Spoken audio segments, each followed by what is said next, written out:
Nagasumi était un étourdi qui faillit se noyer, jusqu'à ce qu'il soit sauvé par une sirène incroyablement séduisante. Cependant, apprenant qu'elle serait exécutée pour avoir révélé sa forme de sirène à un humain, il lui propose de l'épouser pour la sauver, mais finit par faire l'inverse en détruisant ses entrailles avec son énorme bazooka. Tout commença un été lorsque Nagasumi et ses parents rendirent visite à sa grand-mère à Sito et qu'il alla à la plage. En nageant, il eut une crampe à la jambe et commença à se noyer. Mais juste au moment où il commençait à perdre connaissance, une sirène apparut et le sauva. Plus tard, quand il reprit connaissance, il vit son père penché sur lui, se demandant pourquoi il dormait à un tel endroit. Nagasumi expliqua à l'homme qu'il s'était noyé et avait été sauvé par une sirène, mais son père dit qu'il hallucinait après être resté trop longtemps au soleil. Cette nuit-là, Nagasumi tenta encore de convaincre sa famille qu'il n'avait pas déliré et avait vraiment été sauvé par une sirène. Mais seule sa grand-mère sembla le croire. Alors qu'il commençait à lui décrire sa sauveuse, la jeune fille apparut soudain avec des jambes, choquant le pauvre idiot.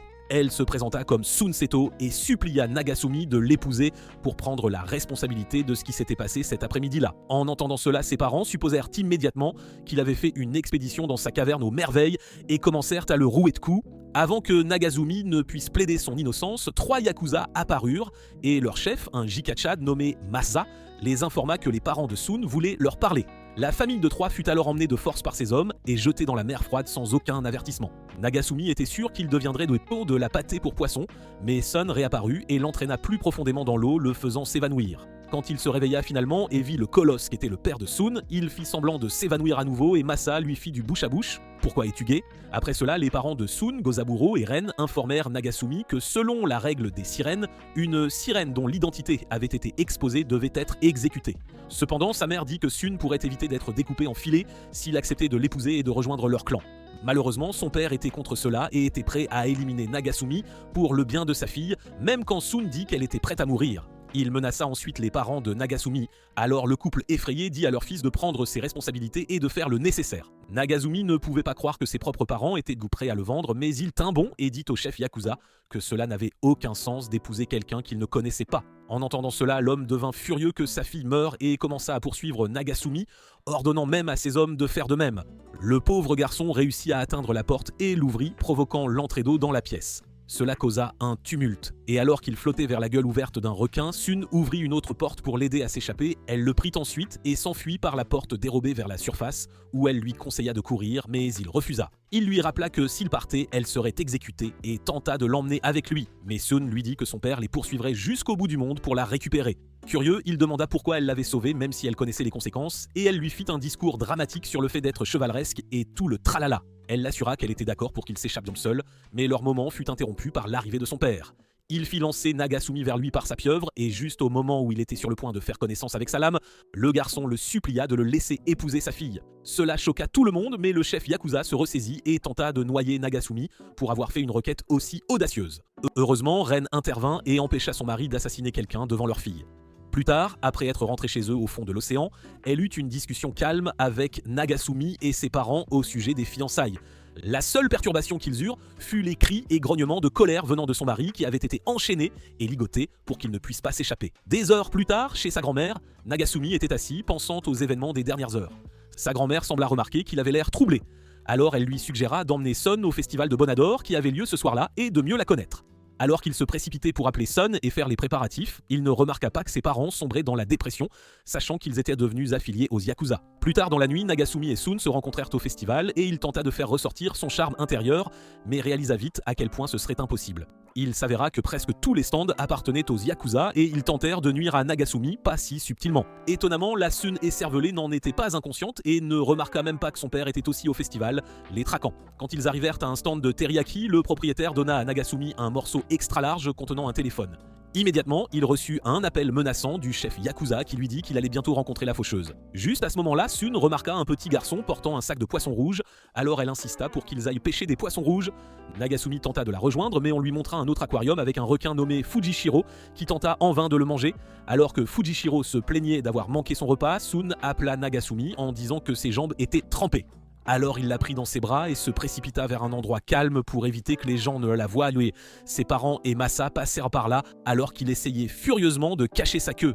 Et son vieux piqua immédiatement une colère noire. Quand il tenta de blesser Nagasumi, Sun dit avec colère qu'elle le détestait pour avoir envoyé Fujishiro blesser Nagasumi. Elle attrapa ensuite Nagasumi et se précipita pour profiter du reste du festival. Mais les filles maladroites n'arrêtèrent pas de se mouiller. Nagasumi tenta d'empêcher cela en la plaquant au sol, mais malheureusement il attrapa accidentellement ses seins, choqué et embarrassé. Elle hurla en utilisant sa capacité de voix hurlante, ce qui l'envoya valser et le laissa temporairement sourd.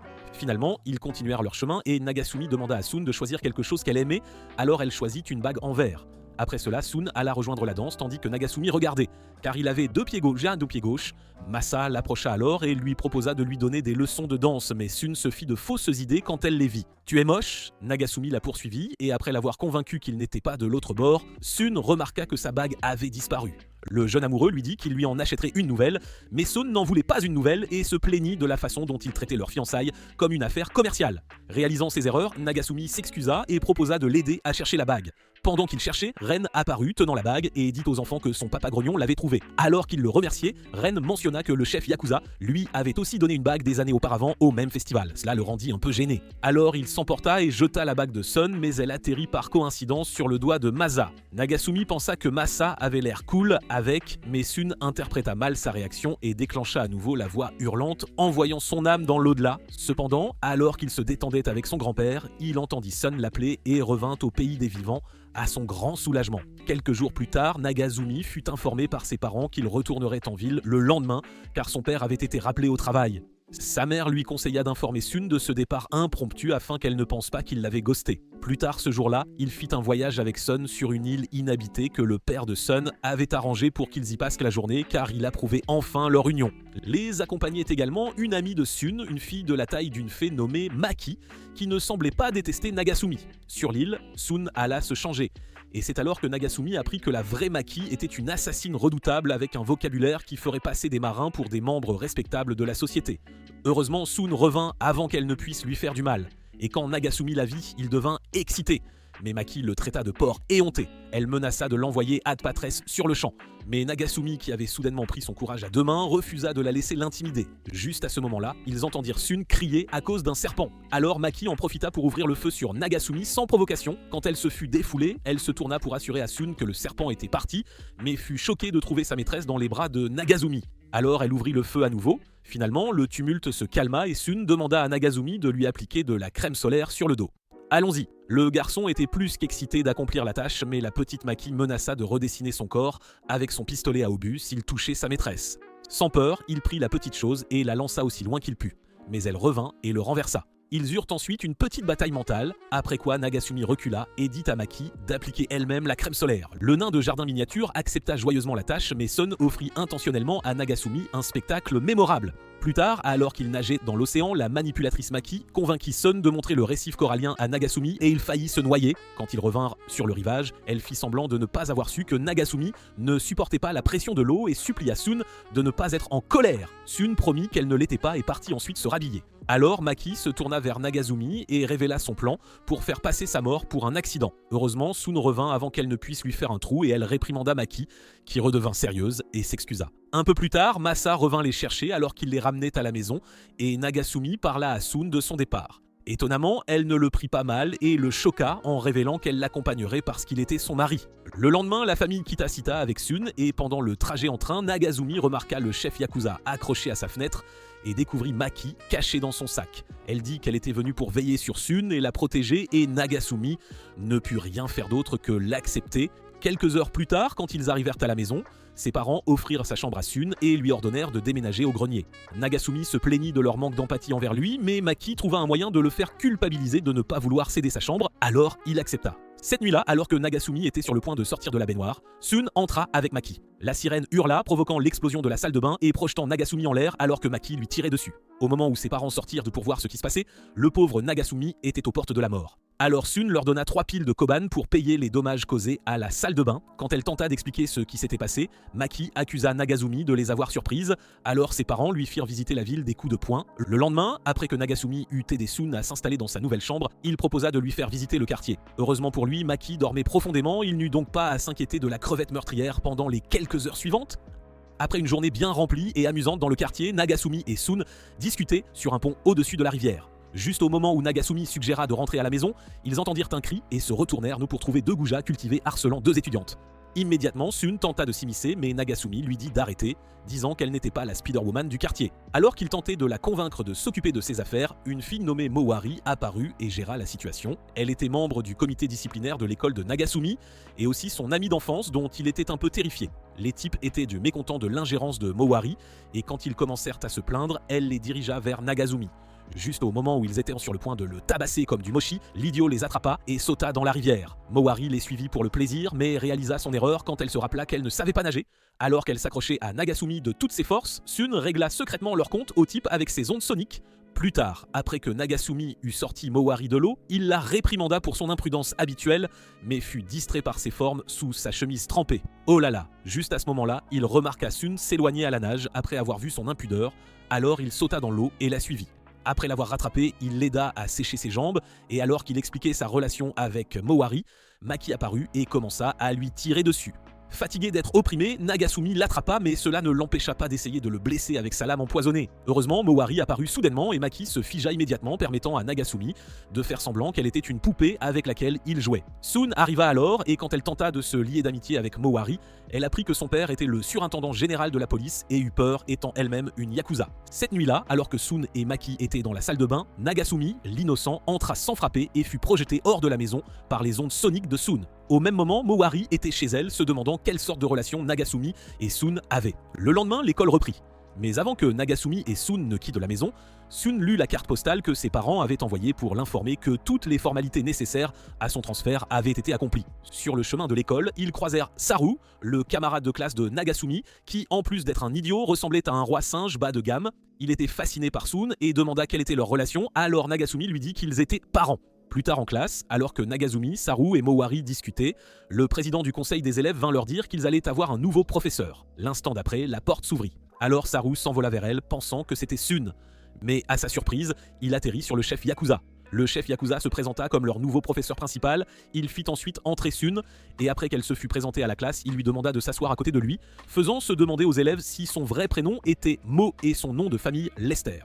Bien sûr, Sun refusa et choisit de s'asseoir à côté de Nagasumi, aux grandes dames de son vieux. Nagasumi demanda à Sun pourquoi son père était dans leur classe, et elle expliqua qu'il avait été transféré là pour veiller sur elle. Juste à ce moment-là, Nagasumi se rappela que Saru gisait blessé sur le sol, alors il proposa de l'emmener à l'infirmerie. Cependant, il fut choqué de découvrir que Ren était la nouvelle infirmière scolaire. Alors qu'il s'enfuyait en hurlant comme s'il avait vu un fantôme, il tomba sur Masa dehors et apprit qu'il avait aussi été transféré à l'école comme professeur de mathématiques.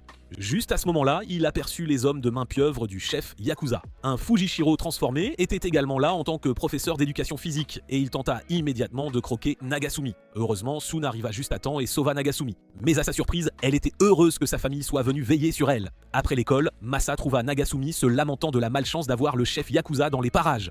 Cependant, après une petite discussion, le garçon résolut de devenir un homme courageux que Sun pourrait aimer. Le lendemain, Saru vint chez Nagasumi pour l'accompagner à l'école, mais Nagasumi l'attaqua dès qu'il le vit.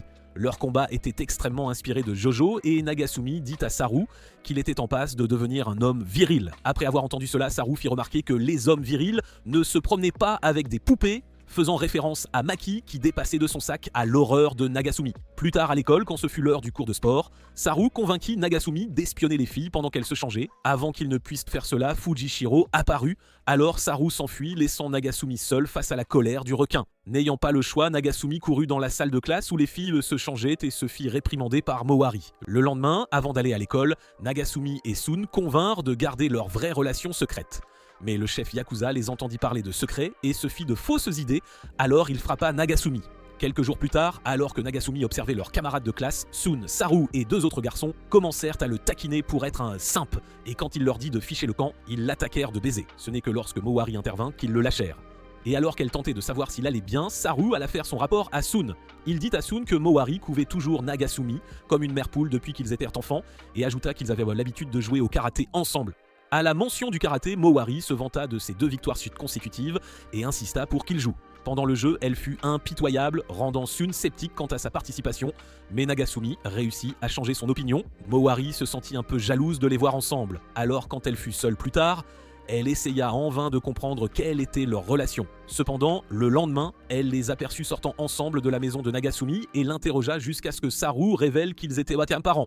Toujours pas convaincu, Mowari interrogea Sun sur ses parents et apprit qu'ils étaient le nouveau professeur et elle l'infirmière. D'une manière ou d'une autre, cela conduisit à une agitation qui trempa Sun d'eau, et juste avant que Nagasumi ne couvre sa queue, Mowari en aperçut un aperçu. Alors qu'il commençait à lui sécher les jambes, les autres garçons devinrent jaloux et commencèrent à le frapper, permettant à Mowari de retirer la couverture pour confirmer ce qu'elle avait vu. Heureusement, les pieds de Sun étaient redevenus normaux, mais cela ne rendit pas Mowari moins suspicieuse. Pendant le reste de la journée, elle fit tout son possible pour que Sun soit trempée, mais Nagasumi s'assura que cela n'arrive jamais. Après l'école, Maki demanda la permission d'éloigner Mowari de la piste de Sun, mais Sun refusa de la laisser faire. Plus tard, alors qu'il traînait avec Saru et Nagasumi, Mowari apparut avec des chats et les lâcha sur Sun parce qu'elle était convaincue que la fille était un poisson. Sun était visiblement terrifiée mais refusa de faire quoi que ce soit, malgré que Maki lui dise d'utiliser sa voix hurlante pour se débarrasser d'eux. Voyant cela, Nagasumi reprocha à Mowari d'être fouineuse et elle n'aimait pas ça, alors elle s'enfuit. Dès qu'elle entra dans la rue, elle faillit être percutée par un camion, un vrai chauffard. Alors Sun utilisa sa voix hurlante pour empêcher la tragédie. Plus tard, Mowari se réveilla à l'hôpital, mais grâce à Saru, qui qualifia la voix hurlante de compétence PC spéciale, elle décida de ne pas s'échapper ni de poser de questions à ce sujet. Même lorsque Saru renversa accidentellement de l'eau sur les jambes de Sun, Mowari les couvrit rapidement avec sa couverture et la remercia de lui avoir sauvé la vie. Elle s'excusa également auprès de Nagasumi pour son comportement et entraîna Saru loin quand il tenta de révéler qu'elle avait des sentiments pour Nagasumi. Un autre jour, Nagasumi assista à l'enregistrement en studio de son idole préférée, Luna. Et pendant qu'il l'encourageait, il n'avait aucune idée qu'elle les rabaissait dans son esprit. Il s'avéra que Luna était une sirène, mais contrairement à Sun, c'était une gamine condescendante qui croyait que les humains étaient de la racaille sans valeur et ne faisait semblant d'être gentille et douce que pour son image publique. Quand son manager l'informa que Sun avait déménagé en ville, elle fut agacée et lui ordonna de libérer son emploi du temps pour qu'elle puisse rendre visite à Sun le lendemain. Vous voyez, quand elle n'était que des enfants, les Yakuza avaient organisé un concours de chant et tout le monde aimait la voix de Luna. Cependant, quand ils entendirent Son chanter, Luna fut vite oubliée et depuis ce jour, elle lui en voulait terriblement. Le lendemain, après l'école, Nagasumi découvrit une sirène étendue sous la pluie et fut très surpris de constater que c'était Luna. D'un autre côté, Luna fut choquée, alors elle le frappa de sa voix hurlante et ordonna à ses gardes du corps d'aller le faire taire. Heureusement, Sun arriva à ce moment-là, empêchant Nagasumi d'être emportée comme une simple marchandise. Quand elle vit Luna, elle la serra dans ses bras, mais la tsundere, agacée, la repoussa et commença à se plaindre. Voir ce côté de Luna surprit Nagasumi, mais il continua de se persuader qu'elle était toujours la même Luna que les fans connaissaient et adoraient. À l'intérieur, il lui sécha la queue. Une fois redevenue des pieds, elle exigea des réponses et fut choquée de les obtenir. Elle ne pouvait croire que Sun se soit fiancé à une créature terrestre inutile comme Nagasumi pour garder son identité secrète. Cependant, après s'être souvenue de toutes les fois où Sun l'avait emporté sur elle, elle changea d'avis. Elle insista pour que Nagasumi devienne son serviteur, car il avait découvert son identité, mais Sun refusa. Cela se transforma en un bras de fer, Nagasumi servant de corde, et quand elles furent mi-fatiguées, Luna déclara qu'elle emménagerait avec eux. Le lendemain, Nagasumi se réveilla et la trouva dormant à côté de lui, et il fit de son mieux pour ne pas s'exciter quand elle tenta de brancher son disque dur pour un rapport. Quand Sun arriva et les découvrit dans cette position, Nagasumi bondit comme s'il avait été brûlé, mais la rusée Luna se vanta auprès d'elle d'avoir dormi avec lui. Heureusement, Nagasumi réussit à dissiper le malentendu et fut pardonné par Sun. Plus tard, Luna les accompagna à l'école et fut transférée dans leur classe, ce qui fit que la classe, ou plutôt les garçons, se divisa en deux factions, pro-Luna et pro-Sun. Les choses s'intensifièrent rapidement quand Masa demanda aux deux filles de venir résoudre une question au tableau et avant que Nagasumi ne sache ce qui se passait, une guerre avait éclaté entre les deux factions. La cynique Luna semblait apprécier ce résultat et riait joyeusement en disant que Sans End approchait à grands pas. Pour une raison quelconque, Nagasumi devint la cible de chaque faction dans cette nouvelle école post-apocalyptique. Mais grâce à Mowari et aux filles, il réussit à s'échapper. Elles l'emmenèrent en classe, l'accusant d'avoir déclenché la guerre car Luna et Sun se battaient en fait pour lui. Mowari exigea avec colère qu'il choisisse l'une des filles pour que la paix revienne, mais Nagasumi ne voyait pas comment cela résoudrait quoi que ce soit. En conséquence, il fut renvoyé dans la zone de guerre et contraint de fuir pour sa vie alors qu'il était assis devant les portes, reprenant son souffle. Le grand sage Saru, qui tentait de faire la pose d'Itachi, lui parla. Étonnamment, ses paroles étaient pleines de sagesse et cela éclaira Nagasumi sur la manière de mettre fin à la guerre. Il se précipita immédiatement chez lui pour parler d'abord à Sun, mais en arrivant, il découvrit que Maki était blessé après avoir affronté les gardes du corps de Luna. Le chef Yakuza déclara la guerre au clan de Luna, le clan Edome, et Masa conseilla à Nagasumi de partir avec ses parents. Ren et Sun étaient également d'accord avec cette décision, mais Nagasumi refusa de partir et proposa une solution alternative à la guerre des gangs. Plus tard, il rendit visite à Luna dans l'endroit qu'elle revendiquait comme sien et lui dit que Son voulait régler les choses avec un concours de chant. Luna, qui se croyait la prochaine Taylor Swift, lui dit que si elle gagnait, il serait son serviteur à vie. Il demanda ce qui se passerait si elle perdait et elle lui répondit qu'elle ne pourrait jamais perdre en riant comme une folle. Le lendemain, l'auditorium fut aménagé pour le concours. Et le manager de Luna était plus qu'excité par toute la publicité que cela leur apporterait. Luna était également excitée car elle croyait que le moment était enfin venu pour elle de montrer à Sun qu'elle était meilleure qu'elle. Quand vint enfin l'heure du spectacle, le chef Yakuza se plaignit que l'endroit grouillait de fans de Luna et déversa sa colère sur le pauvre Nagasumi. Alors que Luna chantait et dansait comme si elle était la Blackpink originale de votre quartier, ses fans l'acclamaient et Nagasumi se retrouva lentement emporté par le rythme. Cependant, après une violente secousse du chef Yakuza, il retrouva ses esprits et se souvint de quel côté il était. Luna termina bientôt sa chanson, mais ses fans réclamèrent un rappel. Alors la rusée décida de profiter de la situation juste au moment où elle s'apprêtait à tricher pour gagner. Sun la rejoignit sur scène et commença à interpréter la chanson de Luna, sachant très bien que sa reprise serait meilleure que l'original. Aux grandes dames de Luna, ses fans commencèrent à tomber sous l'influence de la voix de Sun, alors elle décida d'intervenir aussi. Ce duel non officiel fit perdre la tête à tous, sauf à Nagasumi, qui avait acquis une résistance à la voix de Sirène, et aux membres du clan, les faisant agir de manière incontrôlée. Comme prévu, Luna blâma Sun, alors elle commença à chanter l'ancienne chanson de guerre des sirènes, et immédiatement la salle sombra dans le chaos. Nagasumi et le manager de Luna supplièrent Sun de faire quelque chose puisque Luna refusait d'arrêter de chanter.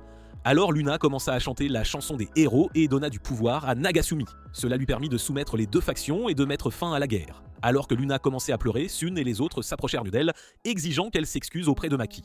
Mais Luna affirma que ni elle ni ses hommes n'avaient touché Maki. C'est alors que Ren arriva avec Maki, qui expliqua que sa blessure était auto-infligée après qu'elle eut accidentellement percuté un mur en essayant de défier Luna. Tout le monde fut surpris, mais Sun était heureuse que son amie d'enfance n'ait blessé personne des siens et la réaccueillit à bras ouverts. Quelques jours plus tard, alors que la classe de Nagasumi était au gymnase, un sous-marin émergea soudainement du sous-sol. De là émergea Mikawa Kai, le fils de l'homme le plus riche du pays, et il dit qu'il était venu pour Sun, qui était sa fiancée. Choqué, Nagasumi lui dit de ne pas dire de bêtises, et les deux commencèrent à se disputer pour savoir qui méritait d'être avec Sun. Il se trouva que lorsqu'ils étaient enfants, le chef Yakuza avait emmené Sun avec lui pour une réunion d'affaires avec le grand-père de Kai. À l'époque, Kai était un reclus qui évitait les autres, comme s'ils avaient la peste, car ils étaient généralement après son argent ou essayaient de l'utiliser. Sun l'assura qu'elle voulait seulement être son amie, et après qu'il lui eut donné une chance de passer du temps avec lui, il se mit en tête qu'ils étaient des âmes sœurs. Après avoir entendu son histoire, Nagasumi lui dit qu'il montrait des signes de délire sévère, mais Kai refusa d'écouter. Puis Luna tenta de s'offrir comme meilleure remplaçante, mais Kai dit qu'elle ne serait jamais la moitié de la fille que Sun était, alors elle s'en prit à Sun. Ignorant les filles, Kai fit face à Nagasumi et les deux commencèrent à se battre pour Sun. Finalement, ils défoncèrent les portes et sortirent.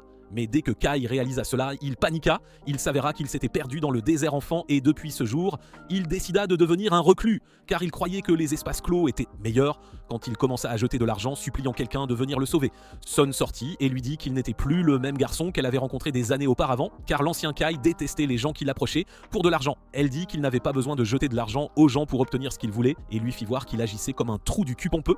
Après cela, Kai remercia Sun de lui avoir ouvert les yeux et partit après avoir promis à Nagasumi qu'ils termineraient leur duel une autre fois. Cependant, tout le monde fut surpris de voir qu'il fut transféré dans leur classe dès le lendemain. Plus tard, pendant la récréation, le président tenta d'attirer l'attention de tous pour décider à quel sport il participerait lors de la prochaine rencontre sportive. En entendant cela, Kai déclara que le vainqueur de son duel avec Nagasumi serait décidé par la rencontre sportive.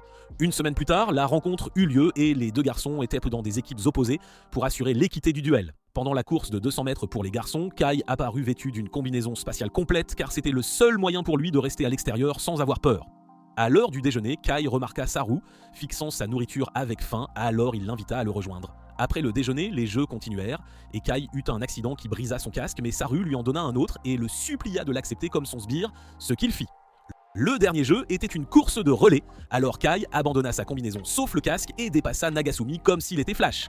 Juste au moment où Nagasumi pensait qu'il allait perdre, les dieux du scénario lui firent de miséricorde et firent que le ciel s'ouvrit immédiatement. Kai se transforma en sa forme de baleine et les filles en leur forme de sirène. Heureusement, la pluie était trop forte pour que quiconque voie ce qui se passait. Alors Saru apporta le sous-marin de Kai et ouvrit le feu sur Nagasumi. Pour empêcher le terrain de sport de prendre feu, Sun chanta la chanson de sommeil des sirènes et endormit tout le monde, y compris les missiles. Cependant, ils explosèrent quand même, et après que tout le monde fut retourné en classe, Sun les convainquit que c'était une explosion de gaz, aucun vainqueur ne fut donc déclaré pour la rencontre. Quelques jours plus tard, Nagasumi se réveilla et trouva un homme étrange debout dans sa chambre, mais l'homme sauta par la fenêtre dès qu'il commença à crier. Plus tard à l'école, il décida de se confier à ses amis à propos de l'homme, mais son explication les fit se distancer de lui. Ils étaient donc tous convaincus qu'il devait voir un médecin, mais Nagasumi jura qu'il disait la vérité sur l'homme mystérieux. Juste à ce moment-là, l'homme réapparut et laissa un message sur la fenêtre pour Nagasumi Nagasumi, mais pour une raison quelconque, il fut le seul à le remarquer. Quand il attira l'attention de ses amis, l'homme avait déjà disparu, le faisant ressembler au garçon qui criait au loup. Ils dirent qu'il devait être épuisé et lui conseillèrent d'aller à l'infirmerie pour se reposer, ce qu'il fit. Quelques heures plus tard, quand Nagasumi se réveilla, Ren était introuvable, mais l'homme était allongé sous son lit. Immédiatement, Nagasumi courut pour sa vie et percuta Kai dans le couloir. Mais le garçon ne crut pas qu'il était poursuivi avant que l'homme n'apparaisse soudainement derrière lui. Alors que les deux garçons fuyaient le faux Terminator, ils sortirent du bâtiment et Kai faillit perdre la tête. Heureusement, Saru apparut avec son casque, permettant au garçon de retrouver son calme et de continuer à courir. Juste à ce moment-là, l'homme apparut derrière Saru et le jeta à terre. Alors qu'il regardait ses cibles s'échapper, Nagasumi et Kai durent de se réfugier dans la salle d'art. Mais d'une manière ou d'une autre, l'homme était déjà là, et quand ils réalisèrent, ils se remirent à courir. Il les poursuivit jusqu'à une impasse, et juste au moment où ils étaient sûrs que leur vie était finie, Saru leur lança une bouée de sauvetage, ils s'y agrippèrent en même temps, et au lieu de travailler ensemble pour grimper sur le toit, ils commencèrent à se disputer. Cela fit perdre pied à Saru et les trois tombèrent au sol en un tas, mais heureusement, ils étaient indemnes. Ensuite, Kai et Nagasumi se cachèrent dans les toilettes, mais Robocop 2.0 traversa le mur, les effrayant au-delà des mots. Alors qu'ils couraient à nouveau dans le couloir, Kai sortit soudainement un lance-grenade et l'utilisa contre leurs poursuivants. Étonnamment, l'homme était indemne, alors il appela la NASA et leur demanda de le cibler avec un laser depuis l'espace. Pourtant, l'homme survécut. Alors Kai le chargea avec son épée et se fit frapper contre le mur avant qu'il ne puisse faire un trou dans Nagasumi avec son fusil à pompe. Sun apparut et tenta d'utiliser sa voix hurlante contre lui. Voyant cela, l'homme lui serra la main sur la bouche, montrant clairement qu'il savait ce qu'elle était. Juste à ce moment-là, son père arriva et commença à tabasser le type pour avoir touché sa fille. Alors que leur combat commençait à atteindre le niveau Super Saiyan, Sun et Nagasumi entendirent de le chef Yakuza appeler un homme Edom et réalisèrent qu'il était le père de Luna. Le combat fut bientôt déplacé à l'extérieur et après qu'il se fut terminé par un match nul, Luna arriva avec Ren et demanda à savoir pourquoi son père était là. Edom lui dit qu'il était venu régler ses comptes, mais alors qu'il tentait une sortie épique par la fournaise, Ren dit qu'il était en fait venu s'assurer que Luna allait bien. La semaine suivante, les filles allèrent à l'infirmerie pour leurs examens physiques et Luna paniqua après avoir découvert qu'elle avait pris quelques kilos. Elle dit à Sun qu'elle devait en faire un régime et Guzaburo l'entendit. Alors quand elles rentrèrent à la maison, il apparut avec des boîtes de produits de régime. Après avoir fouillé dans les boîtes, Luna trouva une vidéo d'aérobic, alors elle entraîna Sun pour la regarder. Après que les filles eurent terminé leurs exercices d'aérobic, le chef Yakuza leur fit utiliser la nouvelle machine de régime qu'il avait installée dans la salle de bain. C'était comme un tapis de course cascade et pendant que les filles l'utilisaient, Nagasumi et son père les regardaient comme des pervers. Après avoir terminé, Sun aperçut le ventre de son père et lui dit qu'il devait aussi commencer un régime. Alors il alla au sauna, curieux de voir à quoi ressemblait l'homme en sirène. Nagasumi essaya de l'espionner à travers la vitre, mais il vit Masa à la place. Alors qu'il admirait le corps sculpté de la sirène, le chef Yakuza le remarqua et il finit par être battu par l'homme et son père. Après s'être raclé, Nagasumi erra dans la cuisine pour se sentir mieux et but accidentellement une boisson de sirène, Drinkate, du chef Yakuza, Rod. Quand Sun le découvrit, elle le réprimanda, et alors que les autres la rejoignaient, Nagasumi se transforma en un géant sans esprit. Immédiatement, Sun chanta la chanson du sommeil, mais cela ne fonctionna pas sur Kai et Nagasumi. Le chef Yakuza lui envoya alors son poulpe, et l'affrontement kaiju se termina avec ce dernier projeté au loin. Juste à ce moment-là, le sous-marin de Kai sortit du sol et frappa les bijoux de famille de Nagasumi, ce qui le mit tellement en colère qu'il donna un coup de pied au sous-marin. En représailles, Kai appela une navette spatiale, et après y avoir attaché Nagasumi, il la propulsa dans l'espace. Cela lui valut une bonne réprimande de Sun. Alors Luna pirata la caméra d'un satellite pour découvrir ce qui était arrivé à Nagasumi. Heureusement, il était toujours en vie et sur la Lune, mais Kai et son père n'étaient pas contents de cela, alors ils lui envoyèrent des missiles. Cela ne lui fit aucun mal non plus. Alors Sun supplia son père de trouver un moyen de le ramener car elle vit qu'il pleurait. Bien sûr, l'homme n'était pas intéressé par cela, et alors qu'il commençait à rire, sa femme le frappa avec sa voiture pour l'écarter. Elle donna ensuite à Sun une lance qui pouvait purifier toute anomalie que le corps subissait et lui dit de la lancer. Elle assura à Sun que son souhait de sauver Nagasumi donnerait du pouvoir à la lance et lui permettrait de l'atteindre. Alors Sun fit cela. Après que la lance eut frappé le front de Nagasumi, il retrouva sa forme originale et retomba sur Terre. Quelques jours plus tard, la mère de Nagasumi et Sun allèrent de faire les courses, laissant Nagasumi et Luna seuls dans la maison reconstruite. Luna dit alors à Nagasumi qu'elle attendait de le trouver seul depuis très longtemps. Immédiatement, cet idiot cultivé supposa qu'elle voulait qu'il joue à Pop Goes the Weasel, mais il fut grandement déçu quand elle sortit ses livres et lui demanda de lui donner des cours. Il demanda pourquoi elle n'avait pas demandé à Sun de lui donner des cours, et Luna répondit qu'elle préférerait manger du verre avant de laisser Sun découvrir qu'elle avait la même capacité cérébrale que Patrick l'Étoile. Masa lui avait dit après le dernier test qu'elle continuait d'échouer, elle devrait abandonner et elle ne voulait pas cela. Mori se trouvait là ce jour-là et proposa de lui donner des cours. Mais la sirène orgueilleuse refusa d'accepter son aide. C'est pourquoi Nagasumi était celui qui subissait maintenant sa colère. Pendant qu'ils étudiaient, Luna s'assit sur ses genoux et tenta de le taquiner. Mais Nagasumi résista à ses tentations, refusant de céder. Elle le tira vers elle et tenta de l'embrasser. Mais cela fut interrompu par Maki qui les avait observés tout le temps à leur insu. Immédiatement, Nagazumi partit chercher de l'eau et pendant son absence, Maki supplia Luna d'éloigner Nagazumi de sa maîtresse. Juste au moment où Luna dit qu'elle ne le voulait pas, Nagazumi revint avec l'eau et fut battu par Luna parce que Maki voulait lui dire quelque chose qu'elle ne voulait pas qu'il entende. Ils retournèrent ensuite étudier, mais les constantes remarques de Maki les agacèrent tellement qu'ils lui crièrent de se taire. Pendant l'agitation, Luna renversa la bouteille d'eau et ses jambes furent mouillées, alors elles se transformèrent en sa queue. Pour une raison quelconque, elle fut embarrassée et alors qu'elle se plaignait de perdre constamment face à Sun, même si elle était la plus célèbre, Nagasumi lui dit de se taire. Il lui fit ensuite un discours sur le fait qu'elle n'était pas inférieure et qu'il l'aimait telle qu'elle était, car elle travaillait dur pour arriver là où elle était. Alors qu'il commençait à lui sécher la queue, une limousine transportant son père, le chef Yakuza et Edom s'arrêta dehors. Malheureusement pour lui, les hommes entrèrent dans la pièce juste au moment où il essuyait les fesses de Luna et ils se firent tous de fausses idées. Edom tenta de le cribler de balles pendant que les autres restaient à regarder. Luna fut la seule à essayer de le défendre, mais quoi qu'elle dise, son père refusa d'écouter. Juste à ce moment-là, Sun et la mère de Nagasumi arrivèrent et son père leur dit que Nagasumi avait été surpris en train d'avoir une liaison avec Luna. Nagasumi jura que ce n'était pas vrai, mais personne ne le crut. Et finalement, il fut décidé qu'il épouserait Luna parce que la fille laissa échapper qu'elle l'aimait. Le chef Yakuza était plus qu'heureux de ce nouveau développement, mais Sun ne l'était pas et continuait d'essayer d'aller vers Nagasumi alors qu'il était emmené au clan Edom. Quand ils arrivèrent, il fut enfermé, alors tout ce qu'il put faire fut de prier pour que Luna dissipe le malentendu.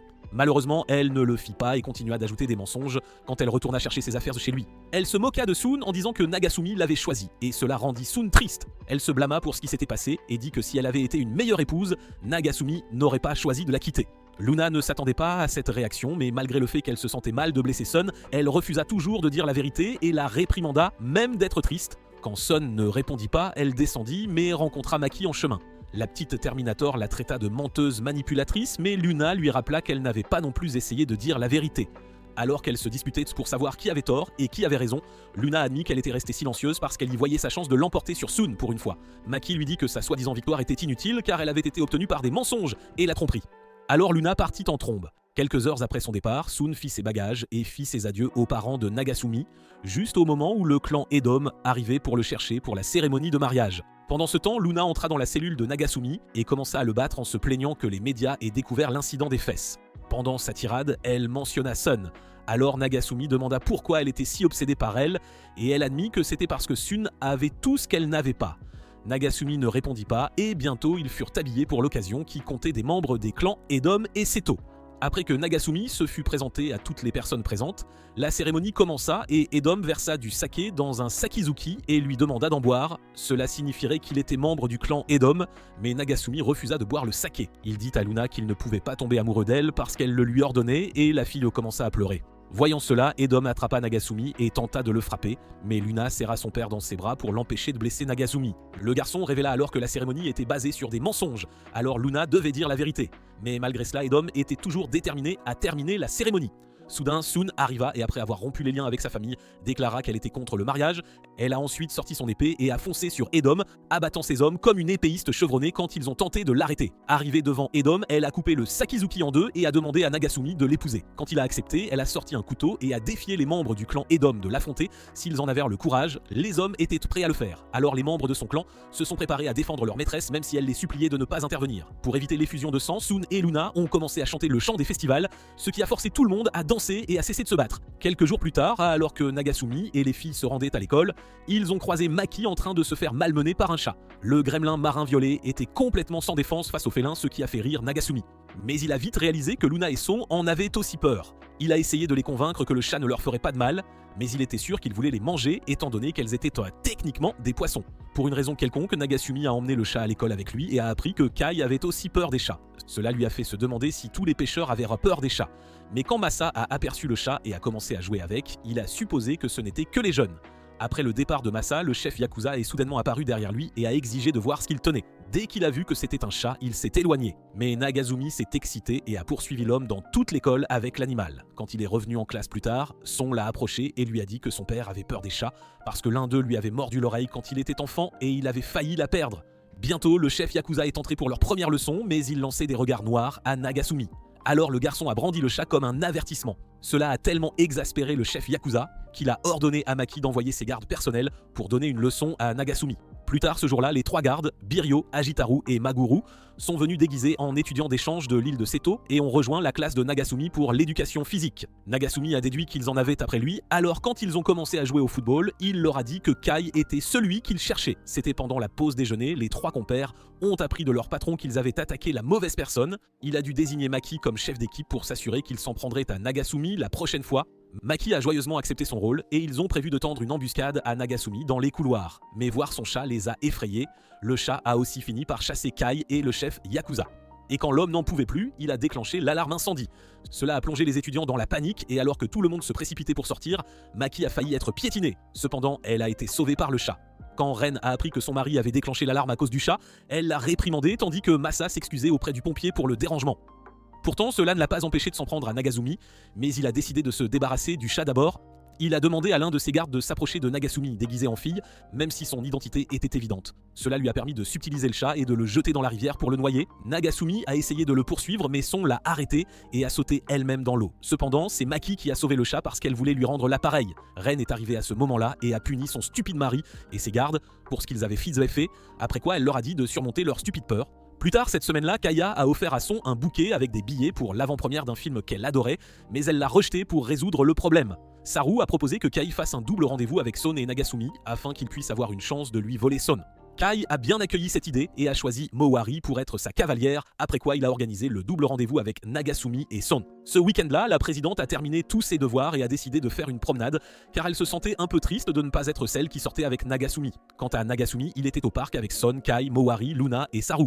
Ces 2 derniers étaient des extras indésirables qui se sont incrustés au rendez-vous parce qu'ils n'avaient rien de mieux à faire. Alors qu'il traînait, Luna a ordonné à Nagasumi de lui chercher à boire, alors il s'est précipité pour éviter les problèmes. Il a ensuite percuté la présidente de classe en allant chercher à boire et a accidentellement marché sur ses lunettes. Comme elle n'avait pas sa coiffure habituelle, il ne l'a pas reconnue et s'est excusé d'avoir cassé ses lunettes. La jeune fille ne l'a pas non plus reconnue car elle ne pouvait pas voir sans ses lunettes, alors elle a accepté ses excuses. Il a ensuite proposé de remplacer les lunettes. Mais comme il était à court d'argent, il a décidé de retourner auprès de ses amis et d'emprunter de l'argent à Luna après avoir récupéré la carte de Luna. Il est parti avec la présidente et elle lui a parlé de son béguin qui s'est avéré être lui, mais comme il ne le savait pas, il lui a conseillé de se confesser. Finalement, Nagasumi et la présidente sont arrivés au magasin d'optique et ont fait leur achat avec la carte noire de Luna. Cela a incité le personnel à supposer que Nagasumi était riche, alors ils ont fourni une limousine pour les ramener au parc. En chemin, la présidente a mis ses nouvelles lunettes et a été surprise de voir Nagasumi. Immédiatement, elle a sauté de la voiture et s'est enfuie, ignorant Nagasumi qui la poursuivait inquiet. Quand elle s'est finalement arrêtée, elle a réussi à se calmer car elle a réalisé qu'il ne l'avait pas reconnue avec les cheveux détachés. Nagasumi a demandé son nom, mais avant qu'elle ne puisse répondre, leur attention a été détournée par Son et sa famille. Alors elle a promis de lui dire une autre fois et s'est enfuie. Quelques jours plus tard, une mystérieuse jeune fille nommée Akino a été transférée dans la classe de Nagasumi et pour une raison quelconque, elle notait tout ce que Sun et Luna disaient ou faisaient. Alors que Nagasumi observait cela, il a dit à Soru qu'il y avait quelque chose d'étrange chez elle, mais Soru n'était pas d'accord. Il a ensuite commencé à scruter sa poitrine pour voir si ses atouts étaient plus grands que ceux de Sun et cela a fait mal fonctionner son cerveau de cacahuète. Quand il a commencé à faire des siennes, Nagasumi l'a jeté au sol et a usé de son charme en s'excusant auprès d'Akino en son nom et en se présentant à elle. Sans surprise, la Reine des Glaces n'est pas tombée sous son charme facile et lui a dit qu'elle savait déjà qui il était, ce qui l'a surpris. Elle a posé des questions sur sa relation avec Sun et Luna et a noté chaque réponse qu'il donnait. Cependant, elle a remarqué qu'il éludait certaines questions. Juste à ce moment-là, Kai s'est inséré dans la conversation pour parler à Akino de son épée. Mais la jeune fille était plus intéressée à savoir pourquoi un gosse riche comme lui était dans une école publique locale. Kai a répondu que c'était par amour, mais Nagasumi a dit que c'était juste sa façon de cacher qu'il essayait d'être comme Joe Goldberg. Cela a agacé Kai, alors il a attaqué Nagasumi. Et pendant qu'il se battait, Akino est intervenu avec son épée. Alors que Kai gisait évanoui sur le sol, Akino a dit qu'il avait échoué. Alors Sun a demandé de quoi elle parlait. Elle a ensuite montré à Sun son carnet dans lequel elle avait tout noté de ce que Kai avait dit avant et pendant son combat avec Nagasumi. Elle a expliqué que le fait que Kai dise des choses sur les pêcheurs devant des humains signifiait que sa personnalité était imparfaite, faisant réaliser à Sun qu'elle était aussi une sirène. Akino a révélé qu'elle était une examinatrice venue tester si les pêcheurs sur Terre méritaient donc de vivre parmi les hommes. Alors que Sun essayait de digérer l'information, Akino lui a dit qu'elle n'avait pas le droit de dire qui elle était à quiconque, car cela signifierait qu'elle avait échoué à son test et serait renvoyée hors de la mer. Le cours suivant était les mathématiques, et Akino a confirmé que Masa n'avait aucun défaut, donc il a réussi. Malheureusement, certains ne pouvaient pas se détendre, et pour le reste de la journée, elle a eu de petits accidents à chaque fois qu'Akino a tous notés. Avant la fin de la journée scolaire, elle a accidentellement renversé un vase de fleurs et s'est mouillé les jambes. Immédiatement, Akino a battu tout le monde et les a expulsés de la salle de classe, disant que c'était interdit. Finalement, Sun est sorti pour informer Akino que ses jambes étaient sèches, mais Akino s'est fâché et l'a attaqué pour son imprudence. Sun a rapidement saisi l'épée de Kai et s'est défendu, ne permettant pas à Akino de porter un coup. Mais à la fin, elle a reculé quand Akino lui a dit qu'elle avait échoué. Cependant, Akino a accepté de la laisser rester jusqu'à ce qu'elle puisse lui porter un coup et Sun est devenue heureuse. Alors qu'Akino s'éloignait, tous les étudiants rassemblés ont commencé à la saluer comme l'étudiante la plus forte de l'école. Cette nuit-là, les gardes du chef Yakuza et son stupide poulpe ont défié Akino à un autre combat et se sont fait battre. Cependant, cela leur a fait la respecter, alors le lendemain, ils ont commencé à la suivre en disant qu'elle était leur nouvelle chef. Saru s'est aussi jeté dans la mêlée et a supplié Akino de faire de lui son esclave, refusant de lâcher son pied tant qu'elle ne disait pas oui. Mori est passée par là à ce moment-là, et quand elle a vu cela, elle a dit à Akino qu'elle l'accusait de promouvoir la violence. Juste à ce moment-là, le sous-marin de Kai a fait surface et il est venu chercher Saru parce qu'il avait changé d'allégeance envers Akino. Saru lui a dit avec suffisance qu'il ne s'alliait qu'avec les forts et que Kai était dépassé, alors Kai l'a tranché avec sa lame.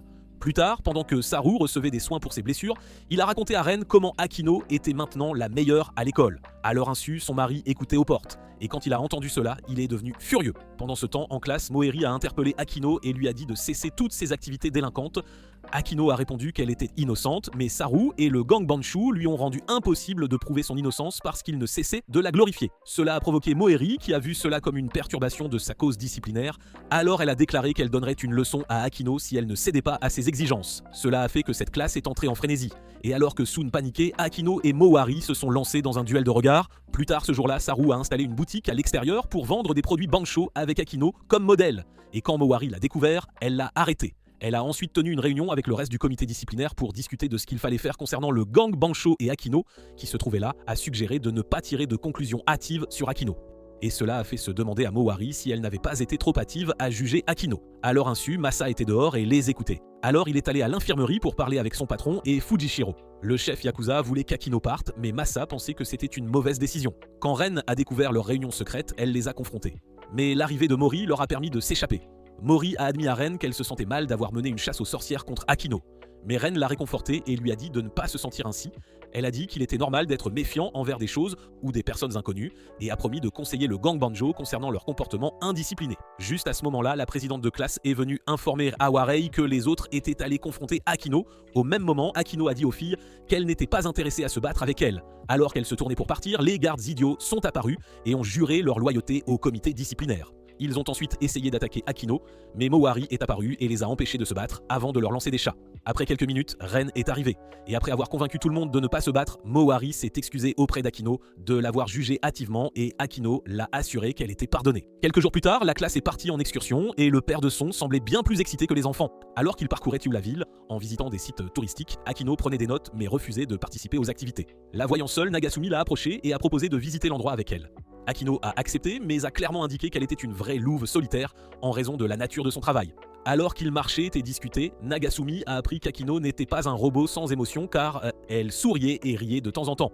Juste au moment où elle a admis qu'elle n'était pas sûre de pouvoir lui faire confiance pour ne pas la mener dans un piège à cause de ses liens avec Son, mais qui leur a tiré dessus.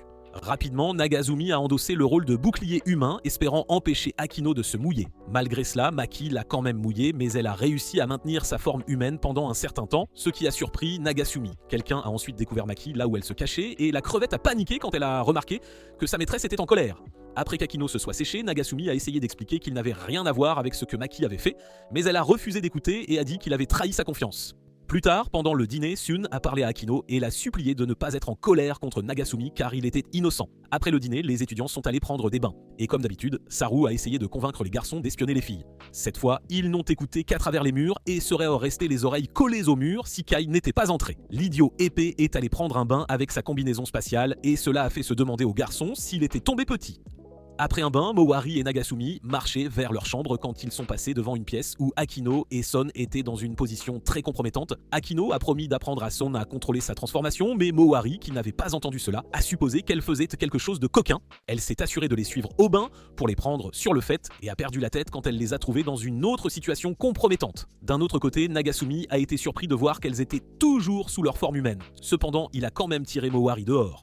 La jeune fille a insisté pour retourner à l'intérieur afin d'arrêter ce qu'elle appelait une union impie, mais Nagasumi l'a convaincue d'abandonner sa quête. Ensuite, il est allé parler à Akino en privé et elle lui a demandé de rompre avec Son, promettant que sa vie serait épargnée. À sa surprise, il a refusé et s'est même excusé pour l'incident de Meki, disant que cela avait détruit leur chance de devenir amis. Akino lui a dit qu'elle comprenait que c'était un malentendu et lui a dit de faire mieux la prochaine fois.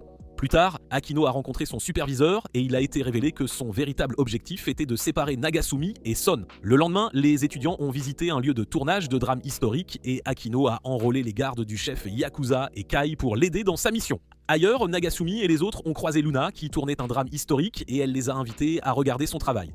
Cependant, quand ils sont arrivés sur le plateau où elle filmait, ils ont découvert que tout avait été saccagé et un membre du personnel a expliqué que des délinquants avaient attaqué tous les acteurs. En conséquence, ils ont dû suspendre le tournage et après avoir entendu cela, Luna a commencé à s'emporter. L'instant d'après, Edom est arrivé en hélicoptère et a déposé $1 million sur le plateau. Il a ensuite dit au manager de Luna de prendre Nagasumi et les autres comme acteurs de remplacement afin que le tournage puisse continuer. Alors que tout le monde, sauf Nagasumi, était excité par cette chance soudaine de célébrité. Akino est apparu avec les gardes et Kai et a dit qu'il voulait aussi être dans le film. Luna n'y a vu aucun problème et a accepté de laisser tout le monde rejoindre l'équipe. Avant qu'ils ne partent se changer, Tai a distribué des boissons à tout le monde. Mais Nagasumi a refusé de boire celles qu'on lui avait données à cause de son expérience précédente avec les boissons de sirène. C'était une bonne décision car Akino a révélé aux gardes que le jus était une médecine secrète de sirène qui libérait les vrais désirs de quiconque le consommait. Elle espérait que cela montrerait à Sun la laideur de l'humanité et la pousserait à rompre avec Nagasumi. Pendant qu'elle parlait encore, ils lui ont offert la boisson et elle n'a pas réalisé ce que c'était avant qu'il ne soit trop tard. Les trois idiots l'avaient aussi consommé et cela l'a exaspéré au-delà de toute mesure. Plus tard, en attendant le début du tournage, Kai a soudainement attrapé Nagasumi et l'a maintenu en place pour qu'Akino puisse le couper. Cependant, parce qu'elle avait consommé la boisson, son désir de gagner l'affection de Nagasumi l'a envahi et elle a commencé à faire des siennes. Par coïncidence, son superviseur se trouvait sur place pour en être témoin, mais il ne savait pas quoi faire. Dans une autre partie du plateau où Nagasumi cherchait refuge, il a été traîné dans une pièce par Luna qui a commencé à le battre sans provocation. Heureusement, l'arrivée opportune de Mowari l'a sauvé, mais la jeune fille était aussi sous l'influence de la boisson et voulait le juger. Nagasumi a couru pour sa vie seulement pour s'en mêler avec la présidente de classe dont le désir était que les gens prononcent son nom. Bientôt, il s'est retrouvé piégé par Akino et les gardes. Mais quand Saru s'est soudainement attaché à Akino parce qu'il désirait toucher ses atouts, Nagasumi s'est échappé. Cependant, peu importe à quel point il courait, ses poursuivants le retrouvaient toujours. Et juste au moment où il était sur le point d'abandonner, Sun est apparu et a utilisé sa voix hurlante. Akino était indemne et essayait d'attaquer Kaizen, mais son superviseur est arrivé juste à temps pour l'assommer, mettant fin au chaos. La semaine suivante, après leur retour de voyage, les étudiants se sont rassemblés autour du tableau d'affichage pour sélectionner les photos qu'ils voulaient faire réimprimer. Quand Nagasumi et Sun sont retournés en classe, ils ont trouvé une Luna déprimée qui se lamentait d'avoir manqué tout le voyage à cause du travail pendant qu'elle passait sa colère sur Nagasumi. Edom est apparu et a regardé par la fenêtre. Quand Nagasumi l'a vu, il est sorti pour lui parler et l'homme a admis qu'il était inquiet pour Luna. Il a dit qu'il n'avait pas réussi à rendre sa femme heureuse. C'est pourquoi elle était partie, alors il voulait tout faire pour rendre Luna heureuse. Nagasumi lui a dit qu'il n'avait pas besoin d'argent ou de cadeaux coûteux pour cela, car tout ce dont Luna avait besoin était son amour. Il lui a conseillé d'entrer et de remonter le moral de Luna. Mais quand il l'a fait, la jeune fille l'a mis dehors avec colère à cause de son mauvais choix de mots. Refusant d'abandonner, Edom est rentré chez lui cette nuit-là et a cherché sur internet des choses que les filles de l'âge de Luna aimeraient faire. Le lendemain, il est apparu habillé en Sailor Moon, choquant les enfants. Luna a exigé de savoir pourquoi il exhibait son fétiche cultivé en public et il l'a surprise en répondant comme une fille. Cela a laissé tout le monde mortifié et Luna s'est immédiatement enfuie, refusant de rester là avec son père embarrassant. Plus tard à l'école, la présence menaçante d'Edom a effrayé les enfants au-delà de toute mesure, et cela n'a pas aidé qu'il soit habillé comme il l'était. Le chef Yakuza est venu pour lui crier dessus et le raisonner, mais Edom était tellement engagé dans son rôle qu'il n'a jamais rompu son personnage jusqu'à ce qu'ils aillent la parler en privé sur le toit. Quand on lui a demandé quand il était devenu une Okama Queen, Edom a répondu qu'il le faisait pour se rapprocher de sa fille. Il l'a comparé au chef Yakuza, devenant professeur pour être plus proche de Son, même s'il ne comprenait toujours pas ses vrais sentiments. Il lui a ensuite offert une copie d'un jeu de filles et lui a conseillé de l'utiliser pour en apprendre davantage sur ce que sa fille ressentait. Le chef Yakuza a ramené ce trésor au bureau du professeur et y a joué pendant que Masa et Fujishiro regardaient. Le lendemain, lui et Masa ont commencé à agir comme Edome, laissant Nagasumi choqué et les filles à envisager de quitter la ville. Ren a dû intervenir à l'école et dire aux hommes comment leur comportement affectait leurs filles. Elle leur a dit de se comporter en homme et comme des pères devaient le faire, alors ils se sont excusés. Cependant, ils ont été jetés du toit avec la voix hurlante parce que le chef Yakuza avait placé ses oreilles de chaton sur la tête de Son. Le lendemain à l'école, Nagasumi a découvert une lettre d'amour dans son casier et s'est rapidement précipité aux toilettes pour la lire. Il était si heureux de recevoir une lettre d'amour pour la première fois de sa vie solitaire et misérable qu'il a continué à sourire même après être arrivé en classe. Curieuse, les filles lui ont demandé s'il avait gagné à la loterie ou quelque chose du genre, mais Nagasumi a refusé de cracher le morceau, ce qui a agacé Luna. Après l'avoir projeté au sol, Maki lui a montré la lettre qu'elle avait fait tomber de sa poche. Luna est devenue encore plus furieuse après l'avoir lue, et ses cris ont attiré leurs camarades de classe qui ont été surpris d'apprendre que Nagasumi avait reçu une lettre d'amour. Une autre chose étonnante fut que Sun remit la lettre dans la poche de Nagasumi et posa sa tête sur ses genoux. Après l'école, Luna et Sun se sont cachés dans les buissons près de l'incinérateur, là où l'expéditrice avait demandé à Nagasumi de la rencontrer dans sa lettre. Après avoir attendu un moment, certaines ont tenté de partir, voulant faire confiance à Nagasumi, mais Luna ne l'a pas laissé faire. À ce moment-là, Nagasumi est apparu et, à la surprise générale, Edom est sorti de l'incinérateur, révélant que c'était lui qui avait écrit la lettre pour tester Nagasumi. Le chef Yakuza l'a rejoint et a ordonné à Fujishiro de dévorer Nagasumi. L'instant d'après, Sun a utilisé sa voix hurlante et a assommé tout le monde, sauf les pères et Nagasumi. Le chef Yakuza a juré qu'il essayait de la protéger de Nagasumi, qui était un sale tricheur, puis il s'est mis à attaquer KM. Le garçon a esquivé ses attaques, alors Edom l'a rejoint. Et alors qu'il tentait de frapper Nagasumi, Ren est apparue et les a tabassés.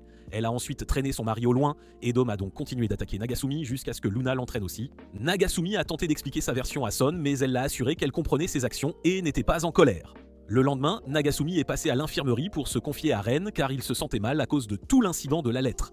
Pour l'aider à se sentir mieux, elle lui a donné une potion magique qui faisait que chaque femme qui le voyait le considérait comme l'homme de ses rêves. Cependant, cela avait l'effet inverse sur les garçons et cela a causé tant de problèmes qu'il a dû fuir l'école. Le jour suivant, il a découvert une autre lettre dans son casier et a paniqué. Alors, après l'école, il est allé se cacher dans les buissons pour voir qui était l'expéditeur. Le chef Yakuza et Meki étaient également là car Maki avait trouvé la lettre. À leur surprise, c'est la déléguée de classe qui est apparue. Mais elle avait retiré ses lunettes et détaché ses cheveux pour que Nagasumi ne la reconnaisse que comme la fille du parc. Le seul problème, c'est qu'elle ne pouvait pas voir que la personne à qui elle se confessait était Son. Quand elle a réalisé son erreur, elle est devenue embarrassée et s'est soudainement transformée en Amazone avant de s'éloigner sur un troupeau d'éléphants. Ce week-end-là, Luna a approché Sun et lui a demandé son aide pour répéter son prochain film. Nagasumi a proposé de le faire car c'était une histoire de couple, mais Luna a refusé, disant qu'il n'était même pas digne de jouer son faux petit ami. Le lendemain matin, quand Nagasumi est descendu pour le petit déjeuner, il a failli avoir une crise cardiaque en voyant son habillé en homme barbu. Elle a dit qu'elle voulait incarner le rôle de l'homme idéal de Luna qui devait être viril contrairement à Nagasumi. Sur le chemin de l'école, ils ont rencontré Saru qui s'est enfui en hurlant après avoir vu que son fils, d'habitude si doux, était maintenant plus viril que jamais. Alors qu'ils continuaient à marcher, ils ont croisé un chat errant que le viril Son a insisté pour combattre afin de protéger sa petite amie. Finalement, elle a pris le chat et s'est enfuie on ne sait où, laissant Nagasumi et Luna abasourdis. Quand ils sont arrivés à l'école, elle a annoncé à la classe qu'elle cherchait quelqu'un pour jouer le rôle de son petit ami, ce qui a rendu les garçons fous. Bientôt, les gardes d'élite de la faction pro-Luna sont venus aider Luna dans le processus de sélection, mais la faction pro-Sun, menée par Kai, est soudainement apparue. Heureusement, avant qu'une autre guerre n'éclate, Sun est revenue dans sa tenue virile et a annoncé qu'elle était le petit ami de Luna, alors tout le monde a abandonné. Plus tard à la maison, Luna a déploré le fait qu'elle n'avait toujours pas répété pour son film et en a blâmé Nagasumi. À ce moment-là, Sun est sorti de la salle de bain et a continué à agir comme un voyou, alors Luna lui a arraché sa fausse barbe disant qu'elle en avait fini avec ce rôle. Elle leur a dit qu'elle se concentrerait sur son prochain travail, un spectacle de talent, et a demandé à Maki d'être sa partenaire car elle voulait faire un numéro de ventriloque. Maki a refusé car elle n'avait jamais aimé Luna. Mais Sun a plaidé en faveur de Luna et l'a convaincue d'accepter. Le lendemain, Luna a attaché Maki à sa main et a placé une poupée qui lui ressemblait par-dessus pour que son numéro de ventriloque ait l'air plus réaliste. À l'école, tous leurs camarades de classe ont loué Luna pour le réalisme de son ventriloque. Elle a fait faire des imitations à Maki, mais la fille têtue a décidé de prendre les choses en main et a dit quelque chose qui a énervé Luna. Cela les a fait se battre. Mais l'intervention de Sun a fait croire à leurs camarades de classe que tout faisait partie du spectacle. Plus tard, Akeno a appelé Luna sur le toit et lui a dit de ne pas faire le spectacle car Maki pourrait être exposé, mais Luna a refusé. Et Chino a dû solliciter l'aide de Kai pour l'empêcher d'aller au studio et Nagasumi a aussi essayé de la raisonner, mais Luna a refusé d'écouter. Malgré tout, Maki a aidé Luna à s'échapper, mais alors qu'elle s'apprêtait à monter en voiture, elles ont aperçu Akino et Sun se battre sur le toit. Maki est immédiatement devenue enragée et a chargé Akino pour aider Sun, oubliant qu'elle traînait Luna avec elle. Le résultat de cette imprudence fut que Luna s'est évanouie et s'est restée inconsciente pendant 3 jours. Suite à cela, Ekeno est allée avec Son et Nagasumi parler à Masa, car elle avait appris que c'était lui qui avait entraîné Son au maniement de l'épée. Elle lui a demandé d'où il tenait son style d'épée car c'était celui de sa famille, et Masa a admis qu'il ne s'en souvenait pas. Il souffrait d'une grave perte de mémoire et ne savait pas qui il était avant de rejoindre le clan Sato. Et Ikino était mécontente d'entendre cela. Alors Nagasumi a demandé pourquoi. Elle a expliqué qu'elle avait un frère aîné disparu alors qu'il exerçait ses fonctions d'inspecteur et elle avait espéré que c'était lui qui avait enseigné à Masa la technique de leur famille. Nagasumi a sympathisé avec elle après avoir entendu cela, mais elle l'a surpris en disant qu'elle voulait seulement retrouver son frère pour le punir d'avoir déshonoré leur famille. Elle a ensuite demandé à Masa d'essayer de se souvenir de quelque chose de son passé, mais Masa lui a dit que c'était impossible. Cependant, il a dit qu'il avait des flashs chaque fois qu'il tenait une épée. Cela a incité Sun à suggérer qu'il pratique le kendo pour essayer de rafraîchir sa mémoire, et Masa a accepté. Juste à ce moment-là, Nagasumi a été tiré à part par le chef Yakuza qui avait écouté leur conversation. Il a révélé qu'il avait rencontré le frère d'Akino il y a 10 ans, mais l'avait attaqué alors qu'il était ivre, lui faisant perdre la mémoire. Cela a fait réaliser à Nagasumi que Masa était le frère aîné d'Akino et que c'était à cause du chef Yakuza qu'il avait perdu toute sa mémoire. Navi voulait que Nagasumi l'aide à empêcher les filles de rafraîchir la mémoire de Masa et de révéler la vérité. Ils se sont ensuite rendus au dojo de Kendo où se trouvaient Masa et les filles. Et quand Nagasumi a vu qu'Akino voulait remettre l'épée de sa famille à Masa, il s'est précipité pour l'arrêter. Cela lui a valu une bonne raclée, mais il a continué à essayer d'empêcher Masa de prendre l'épée, ce qui a confondu tout le monde. Finalement, le chef Yakuza est intervenu et a commencé à frapper Masa. Alors Akino s'est précipité pour l'arrêter, mais s'est retrouvée prise dans les coups. Le coup violent qu'elle a reçu lui a fait perdre la mémoire, son esprit régressant à celui d'un enfant. Au même moment, les coups divins que Masa a reçus l'ont aidé à débloquer ses souvenirs. Cependant, il ne se sentait pas digne d'être le frère d'Akeno. Son ancien moi a réussi à le convaincre que même si son identité était née d'un mensonge, il était toujours la même personne. Simplement, il avait plus de gens pour qui il se souciait. Il a encouragé Masa à continuer d'être lui-même même si ses souvenirs étaient des revenus et lui a fait ses adieux. Quand Masa est sorti de son esprit, il est allé trouver Akino et l'a étreinte, mais elle l'a rejeté disant qu'il n'était pas son frère. Pour rectifier la situation, Sung a jeté Akino du toit et quand elle s'est réveillée à l'infirmerie plus tard, ses souvenirs étaient revenus. Cependant, elle ne se souvenait pas de la vérité sur son frère. Pendant ce temps, Masa a dit à Nagasumi et au chef Yakuza qu'il était d'accord avec la situation et voulait continuer à vivre avec le clan Seto. La semaine suivante, Kei est passé à l'hôpital pour chercher des médicaments et alors qu'il partait, il a croisé Nagasumi et les autres. Ils lui ont demandé s'il était malade et il a dit qu'il avait un léger rhume. Mais son comportement les a rendus méfiants. Après qu'il se soit enfui en promettant de les voir le lendemain, Mori a déclaré qu'elle découvrirait la vérité. Le lendemain à l'école, elle a suivi Kai partout, prétendant qu'elle avait des choses à faire aux endroits où il allait. Le seul endroit où elle n'a pas pu le suivre était les toilettes des garçons, où il a été révélé que la maladie de Kai était en fait de l'acné fessière. Le médicament qu'il était allé chercher la veille était une crème pour aider à résoudre le problème, et il ne voulait pas que quiconque le sache car c'était embarrassant. Pendant qu'il était aux toilettes, Nagasumi et les autres étaient en classe à spéculer sur le type de maladie qu'il avait. Mowari a plaisanté en disant que c'était de l'acné fessière, mais Saru a dit que Kai n'agirait jamais ainsi pour quelque chose d'aussi insignifiant. Plus tard, en rentrant chez lui, il est passé devant l'hôpital et a entendu un médecin et une infirmière discuter de Kai. Curieux, il s'est caché près du mur pour écouter, mais comme il n'est pas resté jusqu'à la fin de la conversation, il est parti en pensant que Kai avait une maladie mortelle. Quand il a trouvé Kai sur le toit, il lui a dit qu'il connaissait le secret qu'il gardait, et Kai lui a dit de ne le dire à personne, surtout pas à Son. Le lendemain, Saru a choyé Kai et a crié sur quiconque, selon lui, n'était pas gentil avec lui. Incapable de garder le silence plus longtemps, il a traîné Nagasumi hors de la classe et lui a dit qu'il était en train de mourir. Nagasumi est ensuite retourné en classe et a donné à Kai des photos de sang et l'a invité à dîner chez lui. Ce soir-là, les filles ont trouvé son comportement étrange, mais quand elles l'ont fait remarquer, Nagasumi leur a crié dessus. Finalement, ils ont dit à tout le monde que Kai était en train de mourir. Alors le chef Yakuza a organisé une fête d'adieu pour lui. Kai était confus par leur comportement, mais Saru lui a dit que c'était parce qu'il l'aimait. Puis la nouvelle de sa mort imminente s'est également répandue dans toute la ville, mais Kai a supposé que les gens étaient venus le saluer parce qu'ils avaient enfin remarqué son génie. Ce n'est que lorsqu'il était dans son sous-marin à regarder la télévision qu'il a découvert que tout le monde pensait qu'il était en train de mourir. Immédiatement, il s'est précipité pour trouver Saru afin de confirmer si c'était vrai car il croyait vraiment qu'il mourait de son acné fessière et Saru lui a dit que c'était le cas. Suite à cela, Kai a défié Nagasumi en duel, qu'il a perdu et a commencé à pleurer. Il s'est plaint de ne pas avoir de vrais amis ou quelqu'un qui l'aimait, alors Saru s'est précipité et lui a dit qu'il l'aimait. Kai l'a remercié pour ses mots gentils, puis est tombé à la renverse de manière très dramatique pour s'évanouir. Le lendemain, Kai a été accueilli en classe par un coup de poing de Nagasumi, car tout le monde avait découvert que sa maladie terminale était de l'acné fessière.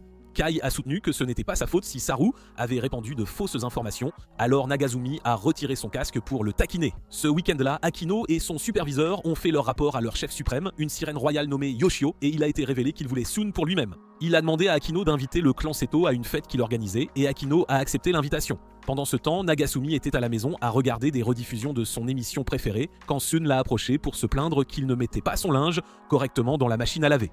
Cette simple conversation a rapidement dégénéré et ils ont eu une dispute, ce qui a fait partir Sun en colère. Le lendemain à l'école, les choses étaient tendues entre eux et leurs camarades de classe l'ont remarqué. Mori a interrogé Sun à ce sujet dans la salle de bain et quand Sun a confirmé qu'ils s'étaient disputés, elle l'a assuré qu'il s'excuserait bientôt. En classe, Saru a informé Kai de la dispute entre Nagasumi et Sun, et immédiatement le gamin agaçant est allé l'encourager à continuer son bon travail. Quand Son est revenu, il a essayé de la convaincre de divorcer de Nagasumi, mais Aikano est arrivé à ce moment-là et l'a frappé avec son épée. Elle a ensuite emmené Ace à l'infirmerie, où le reste des membres du clan Seto attendaient et leur a donné l'invitation de Yoshio. Le chef Yakuza ne voulait pas y assister car il considérait Yoshio comme un noble pompeux, mais Sun a dit qu'elle voulait y aller, alors il a changé d'avis. Cette nuit-là, à la maison, Luna s'est réjouie du fait que Nagasumi et Sun se disputaient et lui a dit qu'elle l'accepterait volontiers comme son esclave quand Sun le quitterait finalement.